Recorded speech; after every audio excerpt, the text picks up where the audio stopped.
सोचो गाइस, अगर आपका स्वरूप बिल्कुल भी हिल नहीं सकता फिर भी आप पूरे ब्रह्मांड को समझ लो, क्या ये मुमकिन है? Yes, it's possible and one actually did it. वो थे स्टीफन हॉकिंस, दुनिया के सबसे महान वैज्ञानिकों में से एक। उन्होंने हमें सिखाया कि असली ताकत हमारे शरीर में नहीं बल्कि हमारे मन और हिम्मत में होती है। भले ही उनका शरीर काम करना बंद कर गया, लेकिन उनका दिमाग तारों और ग्रहों के बीच उड़ता रहा। यह कहानी आपको 3 चीजें सिखाएंगी जो जिंदगी में बहुत काम आने वाली हैं। पहला, कभी हार मत मानो। दूसरा, हमेशा पॉजिटिव रहो। तीसरी, अपने सपनों पर भरोसा रखो, चाहे जिंदगी कितनी भी मुश्किल क्यों ना लगे। Because Stephen Hawking always said, क्योंकि जब तक जिंदगी है उम्मीद हमेशा बाकी है। तो ये चैप्टर बहुत मोटिवेट करती है, खासकर जो अपनी लाइफ में निराश हो चुके हैं या जिन्हें लगता है कि मैं नहीं कर सकता, या चैप्टर नहीं पढ़ सकता, या चैप्टर पढ़ाई मुझे समझ नहीं आ रही, या मैं टॉप नहीं कर सकता। तो आप कैसे कर सकते हैं, ये चैप्टर आपको सिखाएगी। तो चलिए हम चैप्टर को स्टार्ट करते हैं। चैप्टर इन महान वैज्ञानिक के नाम पर ही बना है। इसमें आपको सारी चीज़ें सीखने को मिलेगी, वो सारी चीज़ें कि आप लाइफ में कैसे आगे बढ़ें, लाइफ को कैसे जिए। और जो बोल नहीं सकता था, चल नहीं सकता था, वो इतनी बड़ी खोज की तो वो कैसे संभव है। तो चलिए चैप्टर को स्टार्ट करते हैं और आप और हम साथ साथ में पढ़ाई को इजी बनाते हैं और क्लास में टॉप करते हैं और अच्छे मार्क्स भी लाते हैं। तो आप रेडी हैं? Are you ready? So let us go start. First हम इंट्रोड्यूस करेंगे थोड़ा उनके बारे में, इसके बारे में, स्टीफन हॉकिंग। ठीक है, उन्होंने कैसे क्या किया, क्या उपलब्धियां की, ठीक है, वो इतने पैराग्राफ में आपको मिलेंगे। ठीक है, तो चलिए स्टार्ट करते हैं। स्टीफन हॉकिंग 8 जनवरी 1942 to 14th March 2018. He was an English theoretical physicist, cosmology author and director of research at the Center of Theoretical Cosmology within the Cambridge University. तो स्टीफन हॉकिंस का जीवन काल, मतलब उनका समय 18 जनवरी से 1942 से 14 मार्च 2018 तक था। उन्होंने इतने समय में, इस दौरान उन्होंने क्या क्या किया, वो सारी चीज़ें इसमें लिखी हुई हैं। उन्होंने क्या खोज की, उन्होंने क्या उपलब्धियां प्राप्त की। तो चलिए देखते हैं। ही वॉज, मतलब वो एक थे इंग्लिश थ्योरेटिकल फिजिसिस्ट, यानी कि ब्रिटिश सैद्धांतिक भौतिकवादी। कॉस्मोलॉजी का मतलब होता है ब्रह्मांड विज्ञानी।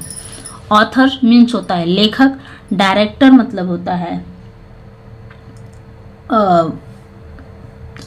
निदेशक। ऑफ रिसर्च मतलब होता है अनुसंधान या खोज। ठीक है, खोज के निदेशक भी थे। At the centre of theoretical cosmology, तो सेंटर ऑफ थ्योरेटिकल का मतलब होता है सैद्धांतिक। कॉस्मोलॉजी का पहले ही पता आपको, कॉस्मोलॉजी मतलब होता है ब्रह्मांड विज्ञानी। विद इन कैम्ब्रिज यूनिवर्सिटी, मतलब कैम्ब्रिज यूनिवर्सिटी के, ठीक है, वे के अंग्रेज सैद्धांतिक भौतिक विज्ञानी, ब्रह्मांड विज्ञानी, लेखक और कैम्ब्रिज विश्वविद्यालय के, ठीक है, कैम्ब्रिज विश्वविद्यालय के सैद्धांतिक ब्रह्मांड विज्ञान केंद्र में अनुसंधान निदेशक थे। मतलब वो एक अंग्रेज सैद्धांतिक भौतिक विज्ञानी, ब्रह्मांड और विज्ञानी, लेखक और कैम्ब्रिज विश्वविद्यालय के सैद्धांतिक ब्रह्मांड विज्ञान केंद्र में अनुसंधान निदेशक थे। ठीक है, Hawking was the first to set out a theory of cosmology explained by a union of general theory of relativity and quantum mechanics. ठीक है, तो मैकेनिक्स, वो जो हॉकिंग थे वो पहले व्यक्ति थे। हॉकिंग वॉज द फर्स्ट, मतलब वो पहले व्यक्ति थे जिन्होंने सेट ए थ्योरी, मतलब उन्होंने थ्योरी दिया था, सिद्धांत दिया था कॉस्मोलॉजी का, ब्रह्मांड विज्ञानी का उन्होंने सिद्धांत दिया। और क्वांटम यांत्रिकी का, मैकेनिक मतलब होता है यांत्रिकी, तो वो क्वांटम यांत्रिकी के संयोजन द्वारा, ठीक है, तो क्वांटम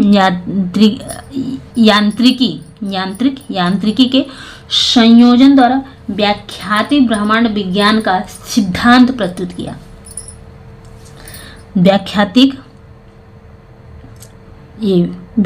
एक्सप्लेन मतलब तो व्याख्या करना, तो व्याख्यातिक ब्रह्मांड विज्ञान का यानी कि कॉस्मोलॉजी, ठीक है, ब्रह्मांड विज्ञान का सिद्धांत यानी कि थ्योरी प्रस्तुत किया, यानी कि सेट आउट किया। ठीक है, तो हॉकिंग ने ही वो पहले व्यक्ति थे जिन्होंने सापेक्षता के सामान्य सिद्धांत यानी कि ये है जनरल थ्योरी यानी कि समान सिद्धांत ऑफ रिलेटिविटी यानी सापेक्षता के सामान्य सिद्धांत और क्वांटम यांत्रिकी के संयोजन द्वारा, ठीक है, तो यांत्रिकी के संयोजन द्वारा, यूनियन का मतलब होता है यहाँ पे संयोजन द्वारा व्याख्यायित ब्रह्मांड विज्ञान यानी कि एक्सप्लेन्ड कॉस्मोलॉजी, तो व्याख्यायित ब्रह्मांड विज्ञान का सिद्धांत प्रस्तुत किया। तो थ्योरी यानी कि सिद्धांत, शूट आउट यानी कि प्रस्तुत किया। तो जैसा कि हॉकिंग्स पहले व्यक्ति थे जिन्होंने सापेक्षता के समान सिद्धांत और क्वांटम यांत्रिकी के संयोजन द्वारा व्याख्यायित ब्रह्मांड विज्ञान का सिद्धांत प्रस्तुत किया। Hawking's was an honorary fellow of a royal society of arts FRSA। तो हॉकिंग एक रॉयल सोसाइटी, किसके? रॉयल सोसाइटी ऑफ आर्ट की यानी कि FRSA की मानद फेलो, क्या थे? मानद फेलो, ठीक है, ये फेलो ऑफ रॉयल सोसाइटी।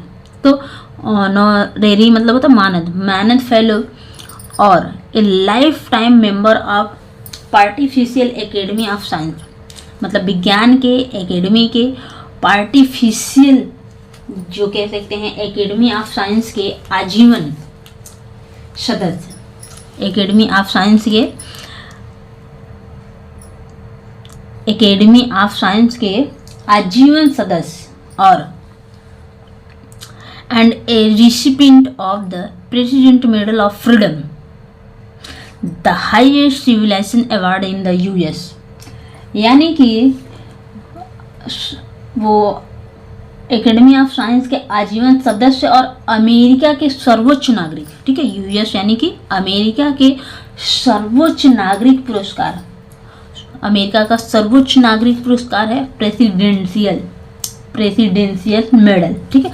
तो अमेरिका के सर्वोच्च नागरिक पुरस्कार प्रेसिडेंशियल मेडल ऑफ फ्रीडम की प्राप्त करता थे। अब अमेरिका के सबसे बड़ा नागरिक पुरस्कार होता है प्रेसिडेंशियल मेडल ऑफ फ्रीडम, उसके प्राप्तकर्ता कौन है? हमारे हॉकिंग, ठीक है। तो साइंटिस्ट, सबसे बड़े साइंटिस्ट हॉकिंग जो है अमेरिका के प्रेसिडेंशियल मेडल ऑफ फ्रीडम के प्राप्तकर्ता हैं, और ये जो मेडल है वो सर्वोच्च नागरिक पुरस्कार होता है, ठीक है। तो ये जो लाइन है इसको मैं फिर से एक्सप्लेन करती हूँ कि Hawking royal society of arts FRSA के मानद फेलो पोर्टोफिशियल एकेडमी ऑफ साइंस के आजीवन सदस्य और अमेरिका के सर्वोच्च नागरिक पुरस्कार प्रेसिडेंशियल मेडल ऑफ फ्रीडम के प्राप्त करता थे। So this lesson gives us an insight into the great scientist his life and his work. तो यह पार्ट, दिस लेसन, यह पार्ट गिव अस मतलब हमें देती है या सिखाती है an insight into great scientist, यानी कि महान वैज्ञानिक के बारे में जानकारी देती है, हिज लाइफ उनके जीवन के बारे में, एंड हिज वर्क और उनके कामों के बारे में जानकारी देती है। तो यह पाठ हमें महान वैज्ञानिक, उनके जीवन और उनके कार्यों के बारे में जानकारी देता है। स्टीफन हॉकिंस बॉर्न जनवरी एट 1942। सो मतलब जो स्टीफन हॉकिंग है उनका जन्म 8 जनवरी को 1942 में हुआ था। इज ए ब्रिटिश साइंटिस्ट, और वो एक अंग्रेज यानी कि ब्रिटिश यानी कि वैज्ञानिक हैं, ब्रिटिश वैज्ञानिक हैं। स्टीफन हॉकिंग क्या है? एक ब्रिटिश वैज्ञानिक हैं। प्रोफेसर एंड ऑथर्स, ठीक है, तो वो प्रोफेसर और लेखक हैं। Who had done ground breaking work in physics and cosmology. Who had done ground breaking, ठीक है, ग्राउंड ब्रेकिंग का मतलब होता है यहाँ पे अभूतपूर्व, ऐसा काम जो पहले कभी नहीं हुआ, ठीक है। तो हॉकिंग ने ऐसा काम किया जो फिजिक्स में और ब्रह्मांड विज्ञान में पहले कभी नहीं हुआ। तो हॉकिंग ने हमें भौतिक और ब्रह्मांड विज्ञान के क्षेत्र में अभूत कार्य करके दिखाया, ठीक है। तो अभूत कार्य किया है हॉकिंग ने, ब्रह्मांड विज्ञान और भौतिकी के क्षेत्र में अभूतपूर्व कार्य किया, ठीक है, फिजिक्स यानी कि भौतिकी। एंड और whose books have help to make science accessible to everyone. Whose books यानी उनकी जो किताबें हैं हमें सुलभ बनाती है। क्या सीखने के लिए सुलभ बनाती है? साइंस, ठीक है। तो जिनकी पुस्तकें, जिनकी किताबें ने विज्ञान को सभी के लिए, एवरीवन यानी कि सभी के लिए सुलभ बनाने में मदद की है, ठीक है। तो जिनकी पुस्तकें विज्ञान को सभी के लिए सुलभ बनाने में मदद की है। एट द एज ऑफ 21, मतलब जब उनकी उम्र क्या थी? 21, जब वो 21 ईयर के थे। एट द एज ऑफ 21 मतलब 21 की उम्र में ही, while studying cosmology at the University of Cambridge, जब वो यूनिवर्सिटी ऑफ कैम्ब्रिज के यूनिवर्सिटी में वो कॉस्मोलॉजी की पढ़ाई कर रहे थे। कॉस्मोलॉजी यानी कि ब्रह्मांड विज्ञानी की जब वो पढ़ाई कर रहे थे तब वो महज 21 ईयर के थे और वो यूनिवर्सिटी ऑफ कैम्ब्रिज में पढ़ रहे थे, ठीक है। He was diagnosed with the amyotrophic lateral sclerosis. He was diagnosed मतलब उन्हें डायग्नोस्ड हुआ यानी कि उनका पता चला विथ एमियोट्रोफिक लेटरल स्क्लेरोसिस, मतलब ये एक बीमारी है। तो उन्हें 21 ईयर के उम्र में ही उन्हें पता चल गया था और उसको शॉर्ट फॉर्म में ALS बोला जाता है। तो इसका मतलब यह है कि 21 वर्ष की आयु में कैम्ब्रिज विश्वविद्यालय में ब्रह्मांड विज्ञान का अध्ययन करते समय उन्हें एमियोट्रोफिक लेटरल स्क्लेरोसिस का पता चला, ठीक है। तो ये एक बीमारी है, तो इसका उन्हें 21 साल में ही पता चल गया था, मतलब 21 साल की उम्र में उन्हें ये बीमारी हो गई थी। Part of his life story was depicted in the 2014 film the theory of everything. Part of his life story मतलब उनकी जीवन का जो कहानी का जो अंश है, एक भाग है, वो 2014 में एक फिल्म बनी थी द थ्योरी ऑफ एवरीथिंग। उसमें उनके जीवन के बारे में दिखाया गया है। अगर आप उनके जीवन के बारे में देखना चाहते हैं तो आपको ये पिक्चर देखनी पड़ेगी, वो फिल्म है द थ्योरी ऑफ एवरीथिंग, ठीक है। इसको एक बार और एक्सप्लेन करती हूँ कि उनकी जीवन कहानी का एक अंश 2014 की में बनी film the theory of everything में दिखाया गया है। तो आप उसको देख सकते हैं और इस चैप्टर को अच्छे से समझ सकते हैं और उनकी लाइफ को भी आप महसूस कर सकते हैं। तो आप इस मूवी को, फिल्म को देखना चाहें तो आप देख सकते हैं नेट पे। Over the years Stephen Hawking has written और co-writing a total of 15 books. Over the years यानी कि पिछले कुछ वर्षों में, ओवर द ईयर यानी पिछले कुछ वर्षों में, Stephen Hawking has written, Stephen Hawking ने लिखा, आर को रिटेन ए टोटल, या उसको रिटेन का मतलब तो उनके साथ लिखा, हेल्प से लिखा, ए टोटल ऑफ 15 बुक्स, मतलब 15 किताबें लिखी हैं। पिछले कुछ वर्षों में स्टीफन हॉकिंग ने कुल 15 किताबें लिखी, ठीक है। तो उन्होंने कुछ 15 किताबें लिखी। A few of the most note वर्दी इंक्लूड, मतलब कुछ उनमें से कुछ जो हैं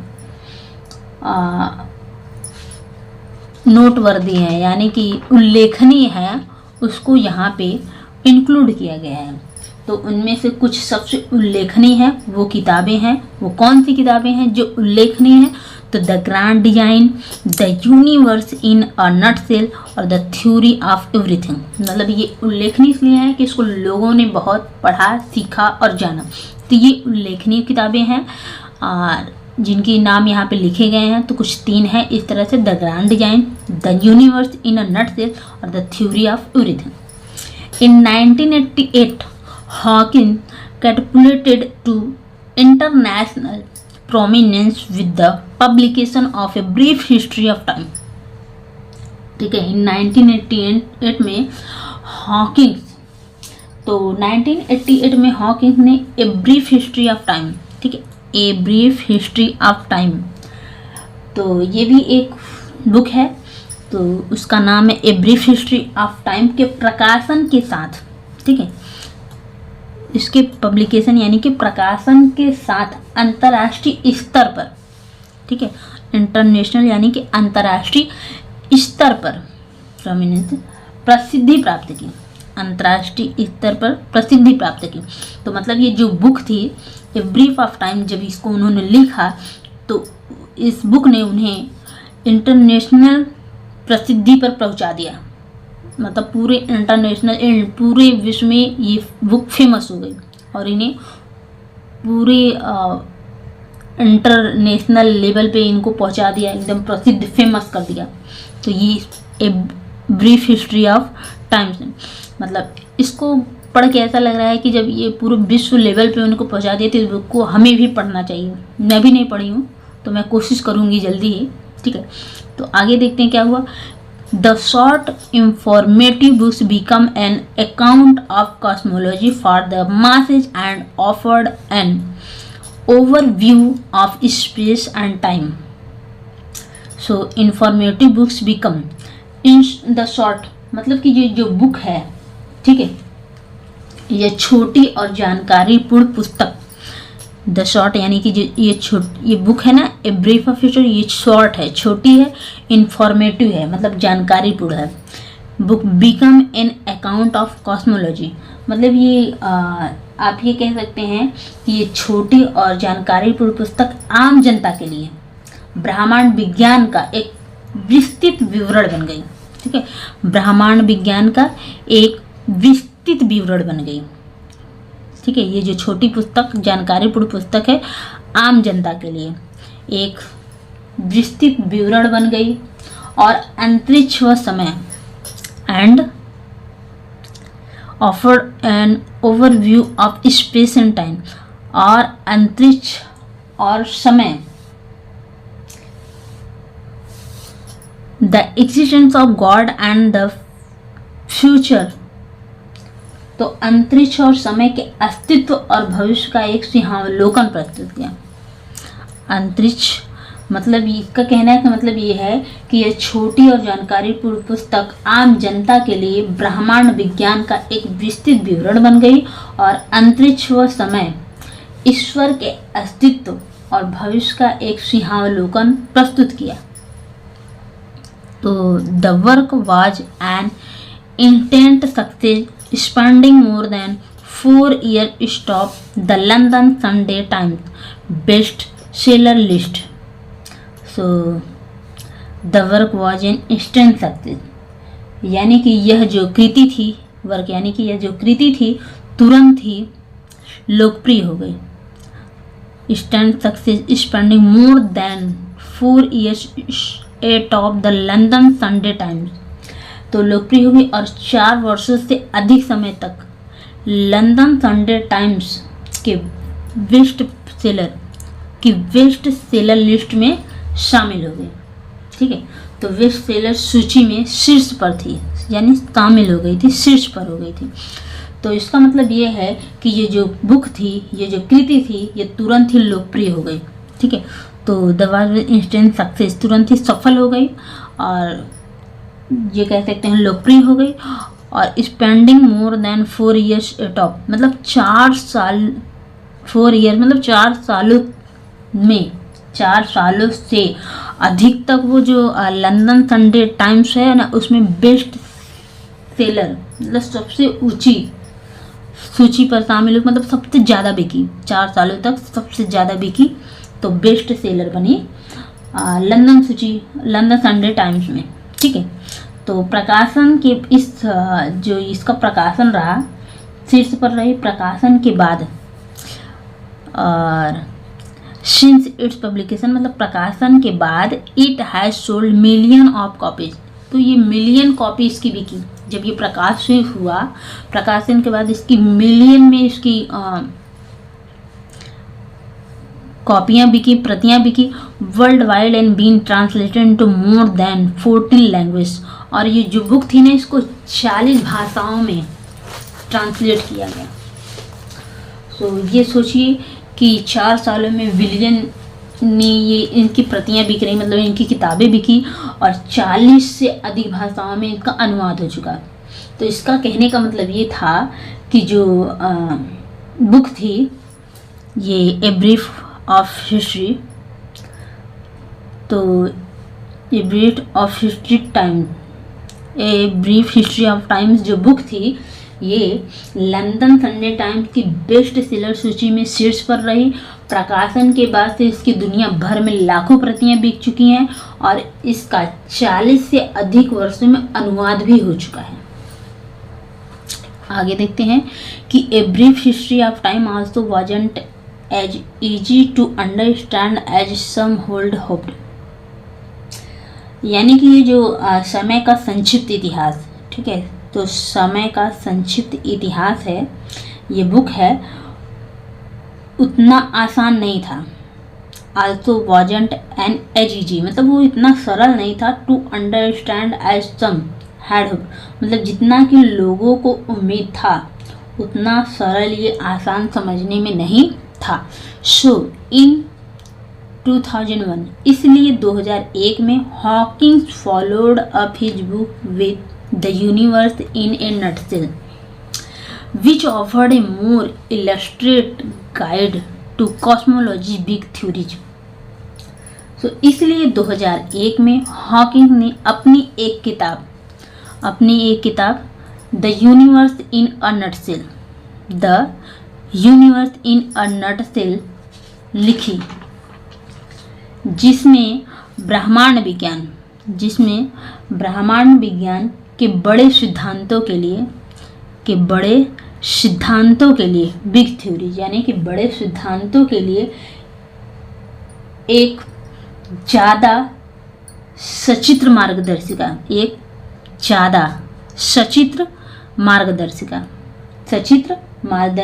दी गई है। तो इसका मतलब यह है कि उन्हें जो समय का संक्षिप्त इतिहास जो बुक था वो उतना आसान नहीं था जितना कुछ लोगों ने उम्मीद की थी। इसीलिए 2001 में हॉकिंग ने अपनी एक किताब the universe in a nutshell लिखी, जिसमें ब्रह्मांड विज्ञान के बड़े सिद्धांतों के लिए एक ज़्यादा सचित्र मार्गदर्शिका दी गई है।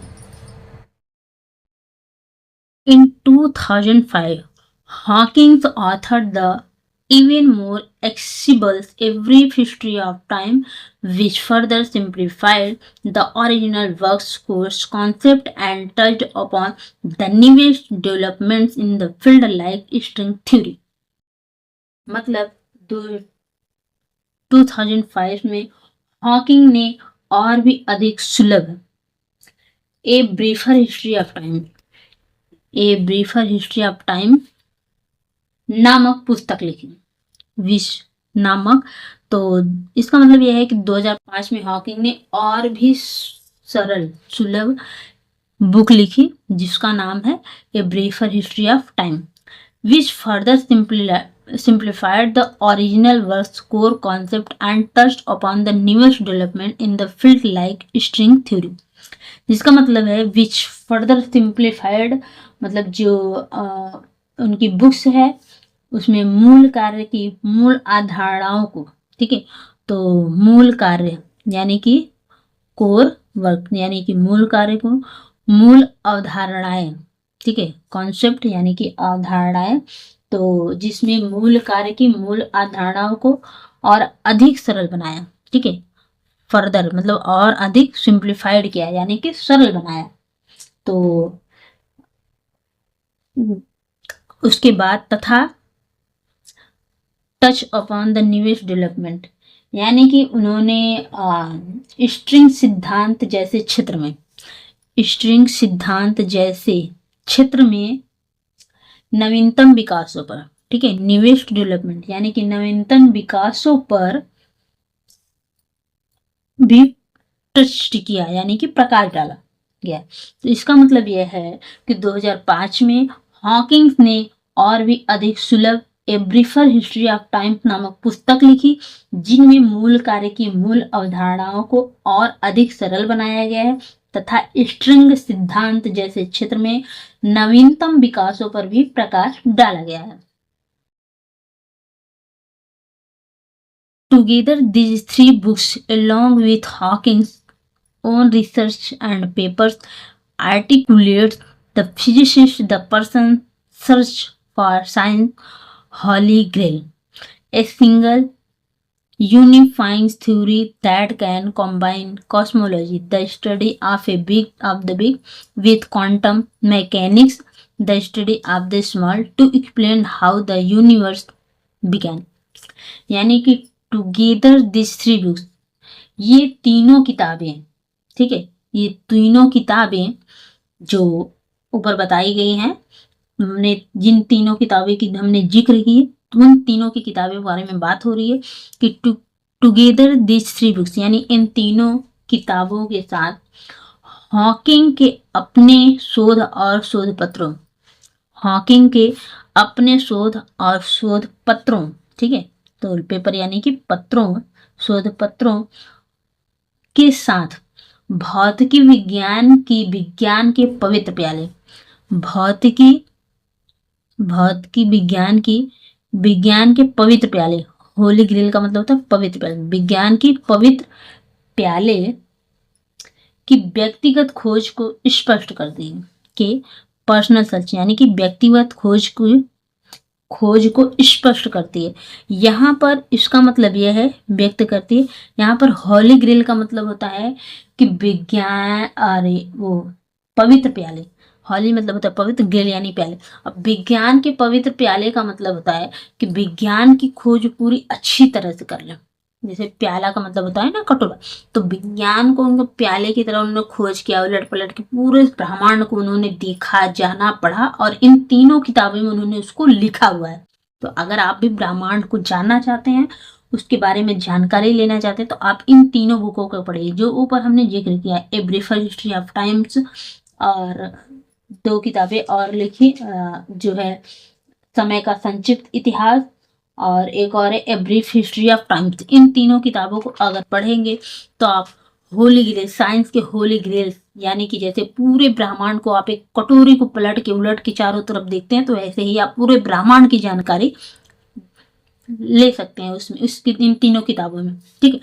आगे उन्होंने बताया है, इसका मतलब ये है, एक बार और बताती हूँ, इसका मतलब यह हुआ कि ये तीनों किताबें हॉकिंग्स के अपने शोध और शोध पत्रों के साथ भौतिक विज्ञान के पवित्र प्याले की व्यक्तिगत खोज को स्पष्ट करती हैं।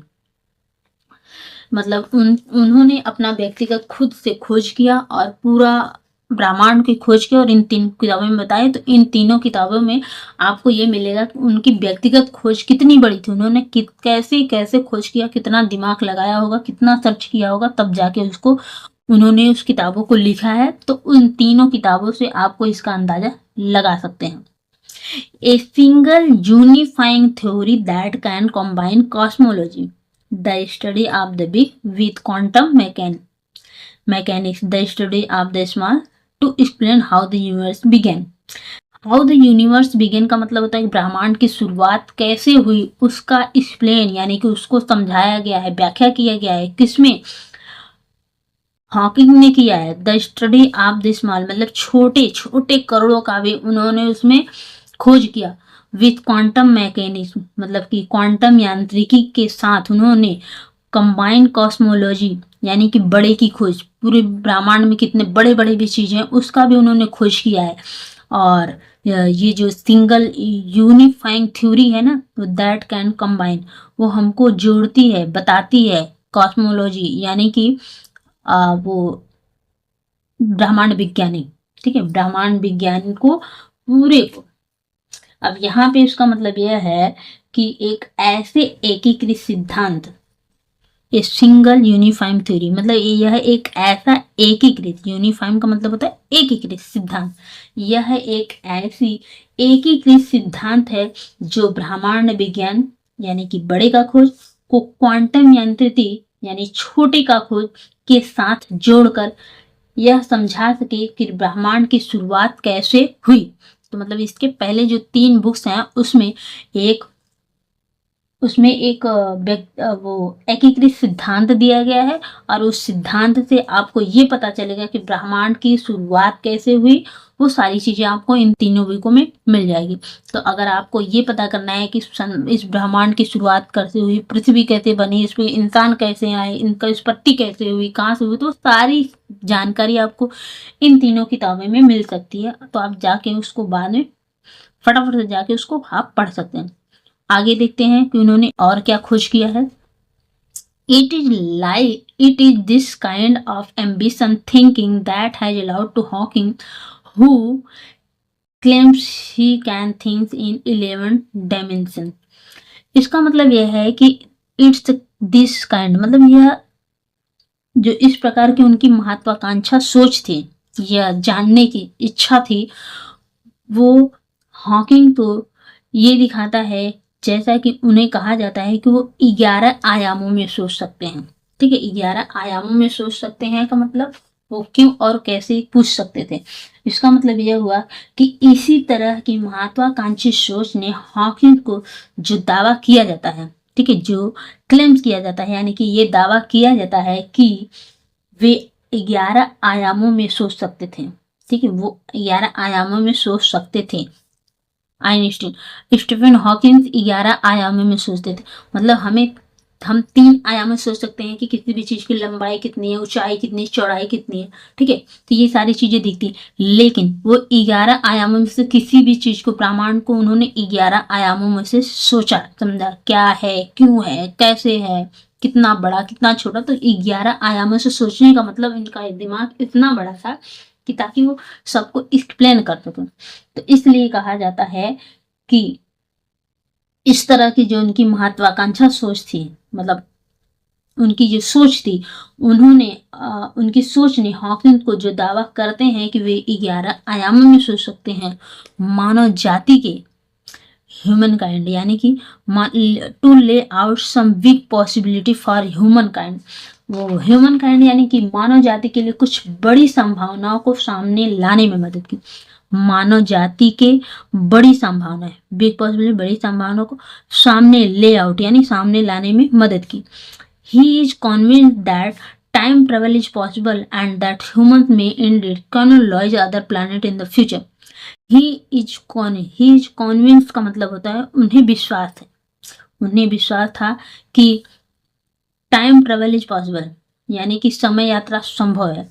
उन्हें विश्वास है कि समय यात्रा संभव है और भविष्य, इन द फ्यूचर यानी कि भविष्य में अदर प्लैनेट यानी दूसरे ग्रहों पर कोलोनाइज यानी कि बस्ती बसाई जा सकती है, इंडीड, ठीक है।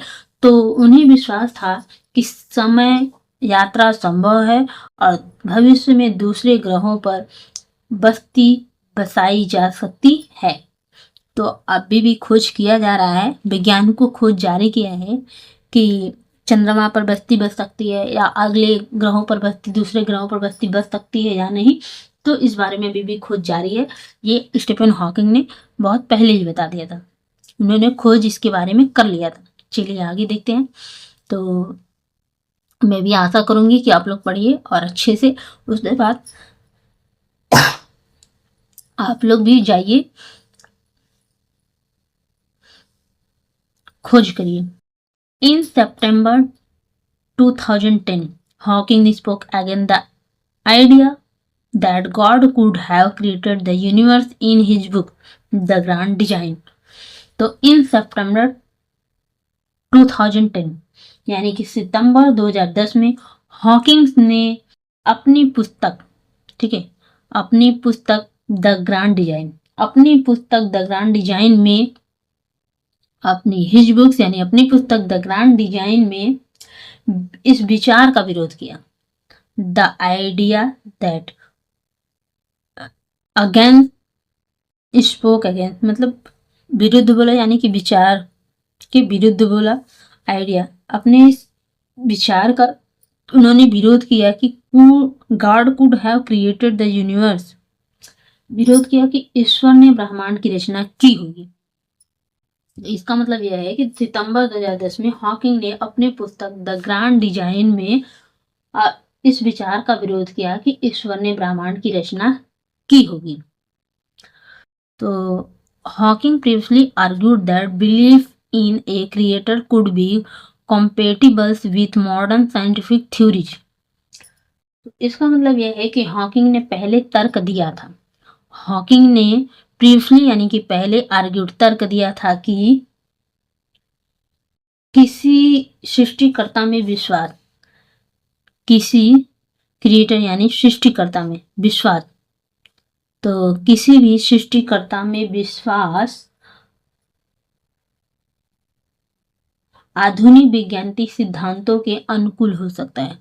आधुनिक, ठीक है, आधुनिक वैज्ञानिकों के, मॉडर्न यानी कि आधुनिक वैज्ञानिकों के सिद्धांत के अनुकूल हो सकता है। कंपैटिबल यानी कि अनुकूल हो सकता है। मतलब ये है कि सितंबर 2010 में हॉकिंग ने अपनी पुस्तक द ग्रैंड डिजाइन इस विचार का विरोध किया कि ईश्वर ने ब्रह्मांड की रचना की होगी। हॉकिंग ने पहले ही तर्क दिया था कि किसी सृष्टिकर्ता ने विश्वास आधुनिक वैज्ञानिक सिद्धांतों का अनुकूल हो सकता है। हालांकि हिज न्यू वर्क, उनके नए कार्यों ने हालांकि concluded that the big bang was the inevitable consequence of the laws of physics and nothing more. तो हालांकि उनके नए शोध ने निष्कर्ष निकाला, ठीक है, तो उनके हिज न्यू वर्क यानी कि उनके नए शोध ने कंक्लूड यानी कि निष्कर्ष निकाला कि बिग बैंग यानी कि बिग बैंग भौतिकी के नियम, बिग बैंग भौतिकी के नियमों का अपरिहार्य परिणाम, बिग बैंग भौतिकी के नियमों का अपरिहार्य परिणाम है। तो उनका कहना था कि उनका जो नई शोध थी, हालांकि उनके नए शोध ने निष्कर्ष निकाला कि बिग बैंग भौतिकी के नियमों का अपरिहार्य परिणाम था। बिकॉज एंड नथिंग मोर, और कुछ नहीं। तो मतलब उनका जो निष्कर्ष, उनकी नए शोध ने यह निष्कर्ष निकाला कि बिग बैंग भौतिकी के नियमों का अपरिहार्य परिणाम था और इससे ज्यादा कुछ नहीं। हॉकिंग सेड कुछ नहीं, because there is a law such a gravity, क्योंकि there is a law such a gravity, यहाँ पे ग्रेविटी यानी कि गुरुत्वाकर्षण के नियम, क्योंकि यहाँ गुरुत्वाकर्षण जैसा नियम मौजूद है, क्योंकि यहाँ गुरुत्वाकर्षण का नियम मौजूद है। The universe can and will create itself from nothing. तो क्योंकि यहाँ गुरुत्वाकर्षण जैसा नियम मौजूद है तो ब्रह्मांड शून्य से स्वयं का निर्माण कर सकता है।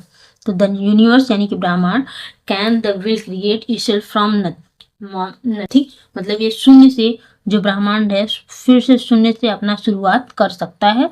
The universe can all and will create itself from nothing, यानी कि जो ब्रह्मांड है गुरुत्वाकर्षण, यहाँ पे गुरुत्वाकर्षण के नियम ब्रह्मांड में लागू है, इसलिए यहाँ पे आप यूनिवर्स अपना शून्य से निर्माण कर सकता है।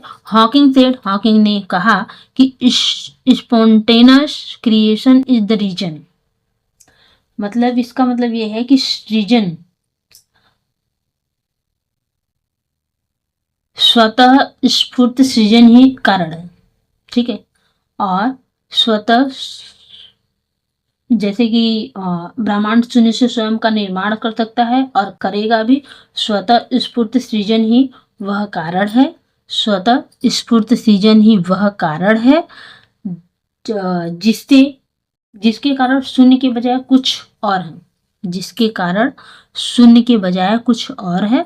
तो there is something rather than nothing, there is something that ब्रह्मांड का अस्तित्व है, why universe exist, why the universe exist, why we exist. ब्रह्मांड का अस्तित्व है, हमारा अस्तित्व है। वाई द यूनिवर्स एग्जिस्ट मतलब कि ब्रह्मांड का अस्तित्व है, वाई वी एग्जिस्ट हमारा अस्तित्व है। मतलब जब ब्रह्मांड का अस्तित्व है तो हमारा अस्तित्व है। ब्रह्मांड फिर से शून्य से भी जीवों की उत्पत्ति कर सकता है, उन्होंने जिस लेवल तक खोज की, क्योंकि अगर गुरुत्वाकर्षण का यहाँ नियम लागू हो रहा है तो यहाँ पे इंसानों की उत्पत्ति फिर से हो सकती है, तो उन्होंने ये बताया। आगे उन्होंने बताया the grand design was Hawking first major publication in almost a decade, यानी द ग्रैंड डिजाइन हॉकिंग का लगभग एक दशक में, द ग्रैंड डिजाइन हॉकिंग का लगभग एक दशक में पहला बड़ा प्रकाशन था। द ग्रैंड डिजाइन हॉकिंग का एक दशक में सबसे बड़ा प्रकाशन था। तो with in his new work, उसके इस नए शोध में Hawking set out the challenge sir Isaac Newton belief. तो जो हॉकिंग ने सर आइजैक न्यूटन के इस विश्वास को चुनौती देने की कोशिश की है। इस नए शोध में, इस नए बुक में उन्होंने सर आइजैक न्यूटन के सोच को, आइजैक न्यूटन के विश्वास को चुनौती दिया है कि universe had to have been designed by God.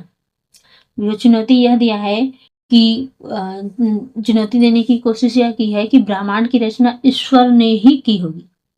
उन्होंने ये कहा है कि universe had to have been designed by God, मतलब ब्रह्मांड की रचना ईश्वर ने ही की होगी। सिंपली, साधारण, because it could not have been born from कुश, क्योंकि यहाँ अराजकता उत्पन्न नहीं होता। Because it is could not have been born from कुछ, यहाँ पे अराजकता उत्पन्न नहीं होता। आगे हॉकिंग ने poured himself into his work and research. Hawking ने अपने आप को अपने काम में और अपने खोज में पूरी तरह से झोंक दिया, मतलब लगा दिया। As physical control over his body diminished, he had been forced to use a wheelchair in 1969. As a physical control over मतलब उनके शरीर पर उनका नियंत्रण घटता जा रहा था, कम होता जा रहा था, और जब उनका बीमारी ज़्यादा बढ़ता गया तो उन्हें 1969 में व्हील चेयर पर आना पड़ा। तो वो व्हील चेयर के यूज से इधर उधर आने जाने लगे, अपने काम को करने लगे।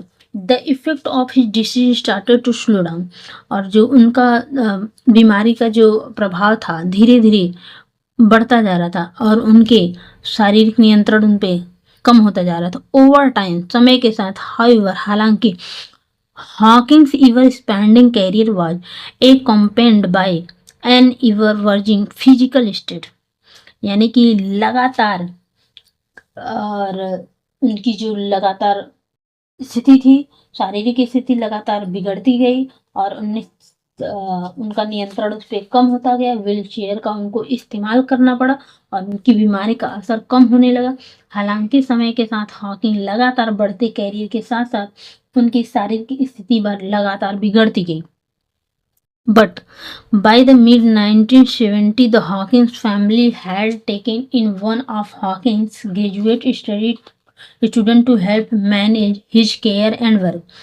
1970 में हॉकिंस की परिवार फैमिली ने हॉकिंस को एक ग्रेजुएट स्नातक स्टूडेंट को उनकी मदद करने के लिए, उनकी देखभाल करने के लिए, उनके कामों में मदद करने के लिए उनको एक स्नातक स्टूडेंट को नियुक्त कर दिया, मतलब उनके साथ असिस्टेंट के हेल्पर के रूप में उनके पास रख दिया। He could still feed himself and get out of the bed. वो उस समय भी अपने आप से खाना खा सकते थे और अपने बेड से उठ सकते थे। But virtually everything else required assistance, but लेकिन और कामों के लिए उन्हें सहायक की जरूरत थी। In addition his speech had become increasing slurred. In addition his speech मतलब उनकी जो स्पीच होती थी, जब वो कहीं भाषण वगैरह देते थे तो वो स्लर्ड होने लगी और ज़्यादा लड़खड़ाने लगी। So that only those who knew him well couldn't understand him, could understand him, मतलब so that only those, मतलब जो उन्हें बहुत अच्छी तरह से जानता था केवल उन्हें वही समझ पाता था। 1985 में he lost his wife for good following a tracheotomy। Tracheotomy के दौरान 1985 में उन्होंने अपनी आवाज़ को खो दिया, मतलब वो तब बोल नहीं पाते थे। The resulting situation required 24 hours nursing care for the acclaimed physicist. और इसका परिणाम यह हुआ कि उन्हें 24 घंटे तक नर्सिंग केयर की देखभाल में उन्हें रहना पड़ा, अपना चिकित्सा करवाना पड़ा, यानी कि इलाज करवाना पड़ा। तो 24 घंटे के लिए फिर वो हॉस्पिटल में एडमिट हुए और वहां पे इलाज चली। तो क्योंकि उनकी आवाज ट्रेकियोटॉमी की वजह से चली गई थी। It also put in peril Hawking's ability to do his work. It is also put peril, ठीक है। तो इस स्थिति के कारण इस प्रख्यात वैज्ञानिक 24 घंटे नर्सिंग होम की देखभाल की आवश्यकता पड़ी। तो उसके बाद इसने हॉकिंग की काम करने की क्षमता को भी खतरे में डाल दिया, ठीक है। तो इस बीमारी ने उनके काम करने की क्षमता को भी खतरे में डाल दिया। The predicament caught the attention of the California computer programmers who had developed a speaking program that could be directed by head or eye movement. So the predicament यानी कि जो काम करने की उनकी जो क्षमता थी खतरे में डाल दी। तो इस दुविधा ने कैलिफोर्निया के एक कंप्यूटर प्रोग्रामर का ध्यान खींचा। इस दुविधा ने कैलिफोर्निया के कंप्यूटर प्रोग्रामर का उनकी ध्यान खींचा। Who had developed a speaking program, जिन्होंने एक स्पीकिंग प्रोग्राम को लॉन्च किया था। That could be directed by head, और जो हेड से और आई मूवमेंट से काम करता था। मतलब ऐसा कंप्यूटर बनाया गया था जो हेड से और आई मूवमेंट से, आंखों से, इशारों से वो चलता था, वो काम करता था। तो जिन्होंने एक स्पीकिंग प्रोग्राम विकसित किया था जिसे सिर या आंखों की गति से निर्देशित किया जा सकता था। इस तो the invention allowed Hawking to select word on a computer screen that were then passed through a speech synthesizer। तो जो इन्वेंशन था, जो आविष्कार था, यानी कि इस आविष्कार के जरिए, ठीक है, द इन्वेंशन अलाउड, यानी इस आविष्कार के जरिए हॉकिंग कंप्यूटर स्क्रीन पर शब्दों का चयन कर सकते थे, ठीक है। तो इस आविष्कार के जरिए हॉकिंग स्क्रीन पर शब्दों का चयन कर सकते थे। और at the time of its introduction, और उन्हें फिर एक स्पीच सिंथेसाइजर से गुजारा जाता था। उसे Hawkins who still had use of his finger, Hawkins अपनी उंगलियों का भी यूज करते थे। Selected his words with A handle held clicker. तो हैंडल हेल्ड क्लिकर, जिनकी उंगलियां अभी भी काम करती थी, एक हैंडल क्लिकर से शब्दों का चयन करते थे। टुडे आज भी with the virtually all control of his body good.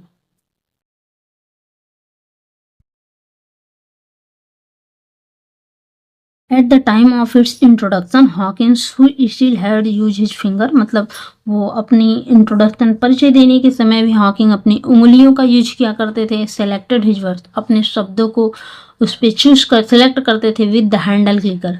Handle health freaker थे। Today with the virtual all control of his body good, आज भी जब उनकी बॉडी एकदम कंट्रोल से बाहर हो गई थी, मतलब काम नहीं करती थी, तो Hawking directed the program through the cheek muscles attach to a sensor, मतलब उनके चिक मसल, जो गाल की जो मांसपेशियां थी, मसल थी, उससे एक सेंसर अटैच करके वो उससे अपने स्पीच को, अपने प्रोग्राम को वो निर्देशित करते थे through the programme.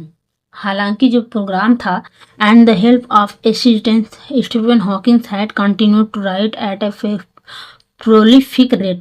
His work has included numerous scientific papers, of course, but also information for the non-scientific community. यानी कि जो उनका गाल की मांसपेशियों के जरिए इस प्रोग्राम को निर्देशित करते हैं, उसके बाद इस कार्यक्रम और सहायकों की मदद से स्टीफन हॉकिंग ने लगातार तेजी से लेखन जारी रखा। उनके काम में न केवल अनगिनत वैज्ञानिक शोधपत्र शामिल है, बल्कि गैर वैज्ञानिक समुदाय के लिए भी जानकारी शामिल है। Hawking's health of course remains a constant concern, a worry that was heightened in 209 when he felt a paper at a conference in Arizona because of the chest infections in April. Hawkins, who had already announced he was retired after 30 years from the post of Lucasian's professor of mathematics at Cambridge, was rushed to the hospital for being what university officials described as gravely ill. It was later announced that he was expected to make a full recovery. यानी कि बेशक hockey का स्वास्थ्य लगातार चिंता का विषय बना हुआ है, और यह चिंता 2009 में तब और बढ़ गई जब वे सीने में संक्रमण के कारण एरिजोना में एक सम्मेलन में शामिल नहीं हो पाए। अप्रैल में हॉकिंग, जिन्होंने कैम्ब्रिज में गणित के लुकासन प्रोफेसर के पद 30 साल के बाद सेवानिवृत्त होने की घोषणा पहले ही कर दी थी, विश्वविद्यालय के अधिकारियों द्वारा गंभीर रूप से बीमारी बताए जाने के कारण अस्पताल ले जाया गया। बाद में घोषणा की गई कि उनकी पूरी तरह से ठीक होने की उम्मीद है। उनका निधन 14 मार्च 2018 में हो गया।